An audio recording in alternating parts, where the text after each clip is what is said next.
Varun ப்ரூவேஜஸ் spirit கொடுக்க போகிறாங்கிற news வந்ததுக்கப்புறம் வந்து நல்லா ஏற ஆரம்பிச்சிருக்கு. 2:5 அந்த ரேஞ்சில் கொடுக்க போகிறாங்க. இவங்க வந்து பெப்சி, கொக்கோ கோலா இதோட டீலர்ஸ். இவங்க 4% மேலே ஏறி இருக்கு. மெயினாக பார்த்தீங்கன்னா பெவரேஜ் இண்டஸ்ட்ரியில் லீடிங்கில் இருக்காங்க. Largest franchisee. கரண்ட் ப்ரைஸ் வந்து 1869 ரூபா இருக்குது. ரிட்டர்ன் ஆன் ஈக்விட்டி 35.2 இருக்குது. மார்க்கெட் கேபிட்டல் வந்து 2 லட்சம் கோடி இருக்குது. டிவிடெண்ட் ஈல்டாக 0.16% தராங்க. இது வந்து ஒரு சைட்வேஸ் பேட்டர்னில் இருந்தது. இப்போ தான் பிரேக் அவுட் ஆகி ஏற ஆரம்பிச்சிருக்கு. கண்டிப்பாக இங்கேருந்து ஸ்பிரிட்னால 1700 1800 வரைக்கும் போக வாய்ப்பு இருக்குது. ப்ளஸ் பாயிண்ட் வந்து ப்ராஃபிட் க்ரோத் வந்து 47.3 இருக்குது.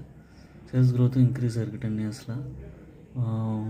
ஓன் அனாலிசிஸ் பண்ணிட்டு கன்சிடர் பண்ணுங்கள். என்னோடய சேனலை சப்ஸ்கிரைப் பண்ணுங்கள். எல்லா வீடியோஸும்